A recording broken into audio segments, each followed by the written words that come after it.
Hello, my friends. I am here to talk to you guys about emotional intimacy and how it's correlated with sexual intimacy, and specifically how being vulnerable. I feel like it's almost like a bad word to say.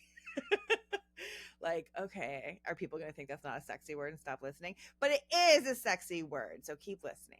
Um, and I will tell you the reason I wanted to get into this topic is because I'm working on my vulnerability too.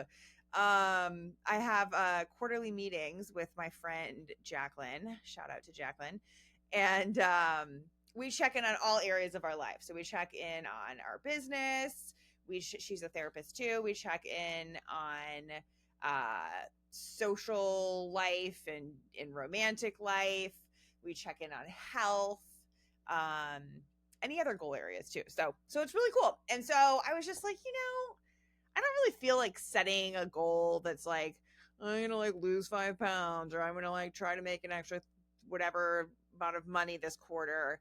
And I was like, what would actually be different? What would actually be doing something different that would feel meaningful? And I've lived where I live in Florida for 3 years now, and I was thinking that, I hang out with people. I'm, part of an improv community. I have a few friends outside of that.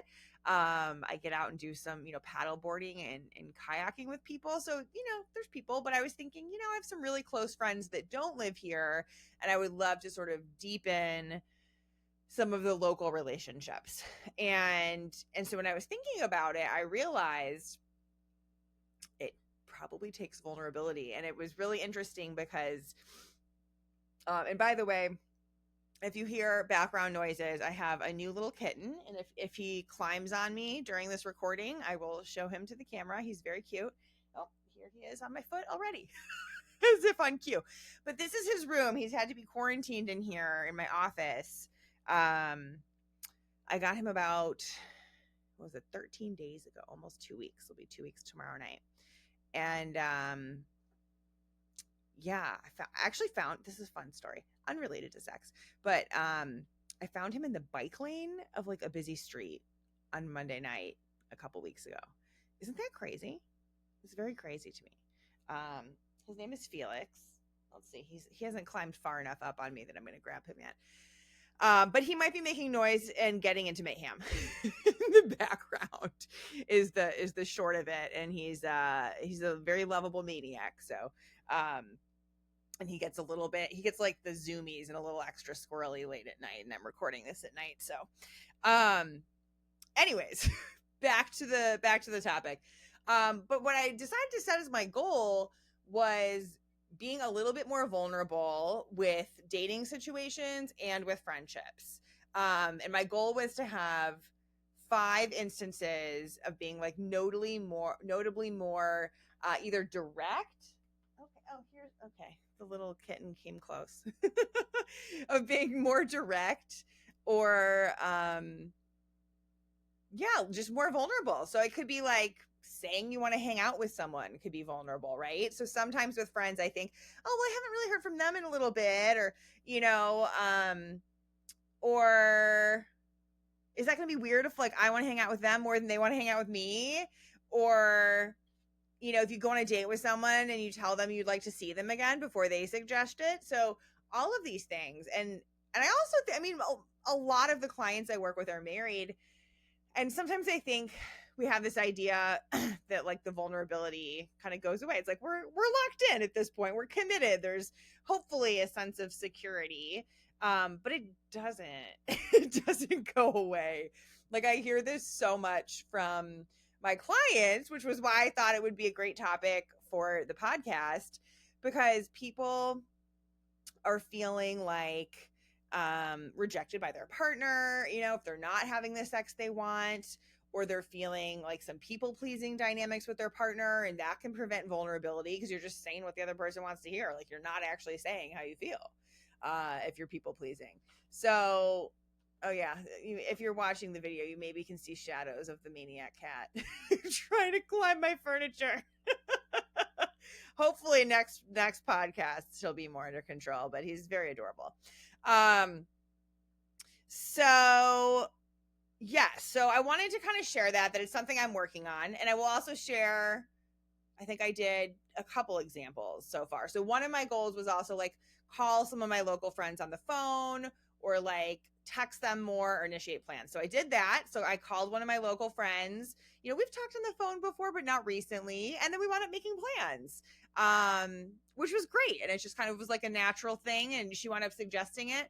And so it's just a really good reminder that it's like sometimes we psych ourselves out of being direct, of making a little extra effort with someone that we think is cool or fun, or that we're in love with or married to. And then I also met someone from a dating app recently. I know you guys knew from the beginning of the year that I was like single and not really feeling like dating. So I'm dating a little bit. And we had a FaceTime call and it was nice. And he checked in a few days later, and you know, I was kind of like, okay, that's nice that he checked in, but like, are we going to hang out? And I think in the past, it's very easy. And also you guys, if you are single, there's like a bajillion dating gurus out there that are like, you know, the man should make all the effort. And I think so much of that is so harmful.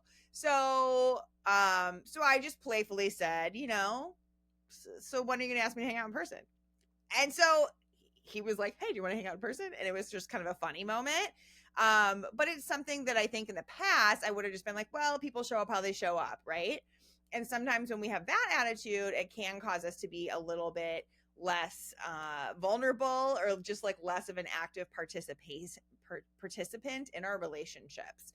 And I see that a lot. So let's talk a little bit about the general concept, though, of emotional intimacy leading to physical intimacy. So when I work with clients, I give people a pretty thorough intimacy assessment at the beginning, and I have people rate how important the emotional connection is to their sexual turn on. And there's like 5 levels. So the top level is it's absolutely essential. Like, I'm just not going to really be sexually turned on if the emotional connection is not there. The second one is like, it's not like technically essential, but like it's better. It's a whole lot better. It's like a strong preference. And then there's kind of a neutral one. And then there's one that's like, you know, I don't really need it. Like, I'm going to be kind of turned on by a hot body, basically. But, you know, sure, if it's there, it's nice. It's just like not that important to me. And then the last one is probably like, I don't care at all. So what's really interesting is that the people who do actually work with me are almost always in those top 2 categories of either it's essential or it's strongly preferred. And I think that's so interesting, right? Because, I mean, you guys are smart if you're listening to this show, but I think we often just separate sex and emotion. And we just think like, there's a lot of people I work with that just have this sense of, well, I should be able to get turned on. And I'm like, why? You're feeling resentful towards your partner. You guys aren't having any like emotionally intimate conversations. There's no sort of like mental anticipation, turn on, relaxation, kind of creating the conditions for something sexy to happen. So it's like, why would you be turned on, honestly? So I think just starting to understand that, you know, what are the ingredients that lead to turn on? What are the ingredients that lead to really connected sex? And I have to say, I don't think you need to be like super emotionally intimate to have great sex. But if 2 strangers, for example, were to like come together and have like a really hot one night stand, there's probably some other components. There's probably some components of feeling secure enough in your body, of feeling like there's some anticipation and excitement and novelty, of being able to go for what you want and kind of have the freedom to just like do what you want and ask for what you want, and to communicate, you know, and to establish some amount of safety or container should that be important to you, which I honestly think it's important to most people. But yeah, so I think that we still need those ingredients. And especially when it's a long-term committed relationship, which that's the people that I work with, then we really kind of need it, right? There are some people out there and I've worked with these people too. We're not usually working on their sex life, we're working on something else, who have a great sex life even when they're fighting, even, and they kind of almost use sex to kind of get reconnected. And if that's you, then you probably don't need to listen to this podcast. Maybe you need to work on the communication, a different angle of it. But yeah, so for people who are in the long-term committed relationship, just know that the emotional intimacy has a profound impact on your sex life. And so when we look at the emotional intimacy, what creates emotional intimacy, right? And if you think about who do you feel most emotionally close to, sometimes it's your partner, sometimes it's not. A lot of times people will say it's a sibling or a friend, or somebody else in your life. Maybe it's even a parent, where you feel like this person, and this is what people will usually say, this person really knows me. When I think about who really gets me and knows me, and guess why they really know you? Because you've probably like told them all your secrets, right? And telling someone all your secrets is vulnerability, right? And I also will say, I do not think you need to tell your partner or spouse everything about every single freaking thought you have. I mean, I do think there's something to be said for like, okay, yeah, that might hurt their feelings, or you could take it a little bit easy, or maybe like find a different way to frame that, or maybe you just don't have to say that one. I think there's reasons that things don't always need to be brought up. But I think if we look at that pattern of like, who do we feel really safe with, it's the people we've done that with.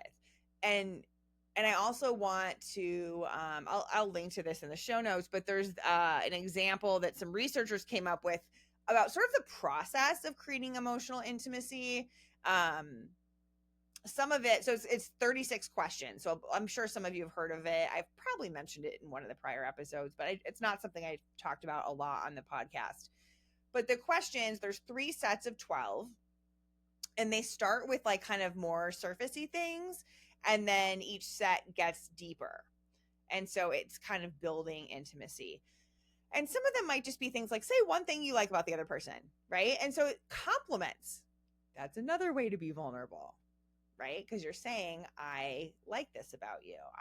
It shows that you've got some stakes, right? You've got some skin in the game when you're like, okay, now I've put it out there. Now I've told this person I think they're kind of cool, or I think they're kind of cute, or I think they're super smart. And that's a form of vulnerability.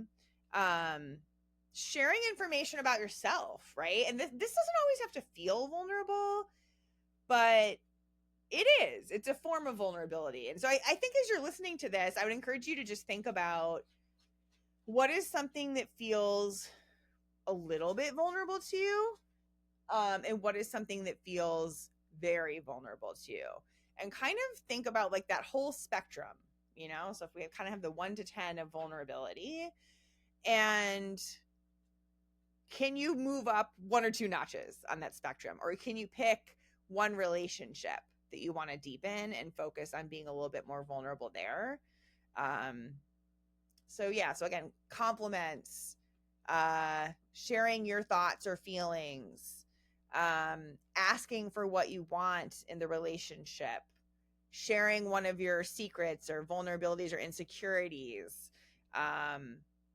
Those are all ways to kind of deepen it. And kind of what I want to say, that I feel like I've sort of been beating around the bush on this one, actually, unintentionally, is each time we're vulnerable, it is a little bit of a risk. That's kind of like the definition of vulnerability. But what the 36 questions does, and what I would suggest, is like, don't go from like 0 to 100 in a new relationship or in an existing one. If you're like, Heather, it's not new, we've been married for 20 years, we're just like not talking about anything. Okay, then same thing, right? If you feel like your vulnerability is like at rock bottom right now, start smaller. Oh, here's the cute little kitten. Oh, here he is. This is Felix, if you're watching the video. He's my new love. He's very, very cute. You can follow him on Instagram at Felix the Cuteness. So, he's being so sweet and licking me. Sometimes he just tries to like eat me and bite off my toes, which you will see on Instagram if you follow him. But he's very handsome. So, for those of you who don't love cats, I apologize. This is a cat-centric episode, unintentionally.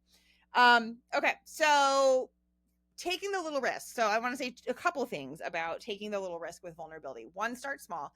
Two, you do need kind of a certain amount of security within yourself to be vulnerable. So with that, if you're just like, oh, I'm going to give someone a compliment, you're probably secure enough to handle that. Like, what if they don't give you one back? What if they don't even say thank you? You're probably going to live and you're probably going to move on, right? On the other hand, if you tell someone like your childhood trauma and they like react poorly and they're like unsupportive and invalidating and like gaslight you, that's probably not one you do with strangers, right? Or that's not probably one that you do with someone that you are just like feeling like roommates with, or feeling like all you do is handle logistics. You probably don't go to like your deepest emotional point right away.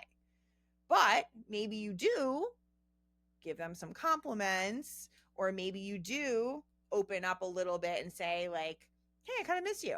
You know, I want us to reconnect. Maybe say something like that and see how that goes. And then what happens is we're building, right? So you start maybe with the compliments, or hey, I want us to feel closer. And the person receives it well, and they're like, oh, well, thank you. You know, I think you look cute too. Or yeah, you're also my favorite person. And then maybe they say, yeah, I miss you too. I would also like us to reconnect, you know, like maybe I'm not totally sure how, or, you know, what is it that you need? And you might be kind of in a place of like, I don't know. We don't know. But you can be there together and you can start to figure it out together. Right. And then that's how intimacy is formed. And then when you're kind of more regularly having check-ins and date nights and laughing together and bonding that way, having fun together, those are all great ways. The cat is now starting to bite my flesh underneath the desk. Okay. So, and the other thing I want to say is like, what happens when you aren't vulnerable? Because this is what I see a lot. And if you guys take my my free quiz, why you're stuck in a sex rut, you will find that, well, it depends what answer you get, but one of the answers is about being avoidant. And this is a common pattern I see with couples. And this is where you're starting to feel like roommates. It's kind of like we manage the household together, we manage finances, we are good co-parents, and that's kind of where it ends, right? Maybe we're sleeping in separate rooms. Maybe we just like don't really feel that comfortable around each other. And oftentimes that happens because someone's been shot down. Somebody hasn't felt safe in the past being vulnerable. So I think we need to validate that. If for some reason it's like, I don't want to be vulnerable with this person, it's not going to go well. Trust that. I'm not saying to like bulldoze that at all. I think we need to honor our protective parts and know that they're there for a reason. But if you also suspect that maybe that protective part is like telling you to clam up and not be vulnerable based on something that happened 10 years ago and actually has not been happening recently, then maybe start small and see where it goes, right? Maybe talk to your partner about like, hey, I kind of am realizing I probably want or need to open up a little more for us to feel closer. And actually like want to know more what's going on with you. What can I do to help you feel comfortable? Right? And that's a great way to start it, because when you're saying to the other person, how can I help you feel more comfortable opening up? Chances are the conversation will also roll around to how can they make you feel comfortable opening up, right? It's a two-way street. So I hope that is helpful about vulnerability. Oh, here comes Felix. He's climbing back up my shirt. This is how it goes. If anyone else has a kitten, please message me and tell me any tips. Also, thank you guys so much for listening to the show. I love podcasting. I also appreciate everyone being chill about me slowing the pace down a little bit with the summer. I'm excited to ramp back up in the fall. If you're loving the show, I have one free favor. It'll take you 30 seconds. I would just ask that share it with someone. Share it with someone who's working on vulnerability. Share it with someone who's working on communication and emotional intelligence, who you think might benefit from this. So thank you everybody for listening. We'll catch you in a couple of weeks on Ask a Sex Therapist. Bye everybody.